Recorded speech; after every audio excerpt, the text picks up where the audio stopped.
এখনো কিন্তু 3টা বড় বড় ভূমিকম্প আসা বাকি আছে। নবী করিম সাল্লাল্লাহু আলাইহি ওয়াসাল্লাম একদিন মসজিদের সামনে যাচ্ছেন, সাহাবীরা ভিতরে বসে আছে। সাহাবীরা কোন একটা বিষয়ে কথোপকথন করছেন। নবী করিম সাল্লাল্লাহু আলাইহি ওয়াসাল্লাম জিজ্ঞাসা করলেন, তোমরা কি নিয়ে কথাবার্তা বলছো? সাহাবীরা বললেন যে আমরা কিয়ামতের আলামত নিয়ে কথা বলছি। তখন নবীজি বললেন সাল্লাল্লাহু আলাইহি ওয়াসাল্লাম, 10টা আলামত আসার আগে কিয়ামত হবে না। কয়টা আলামত? 10টা। এই 10টা আসার আগ পর্যন্ত কিয়ামত হবে না, নিশ্চিন্ত থাকতে পারেন। কিন্তু এই 10টা কবে চলে আসবে এর কোনো গ্যারান্টি আছে? নাই। 3 নাম্বার হচ্ছে দাব্বাতুল আরদ, জমিন থেকে একটা অদ্ভুত প্রাণী বের হবে যে মানুষের সাথে কথাবার্তা বলবে।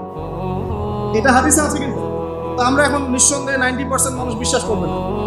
এবং যারা একটু বেশি চেতনাধারী তারা বলবে যে মোল্লা মুন্সিদের কথা শোনো, প্রাণী বলে আবার কথা বলবে। কিন্তু হ্যাঁ, এই কথাটাই যদি নাসা বলে,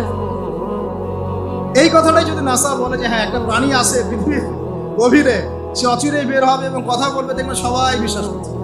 দেখেন চিন্তাগত শিরক। দেখেন যখন আমরা ওইসব মিডিয়া থেকে কোনো কথা আসে আমরা নিশ্চিন্তে নির্দ্বিধায় বিশ্বাস করি। আল্লাহ পাক হাদিসে বলছেন, নবী হাদিসে বলছেন দাব্বাতুল আরদ বের হবে, মানুষের সাথে কথাবার্তা বলবে, মানুষ বিশ্বাস করতে চায় না।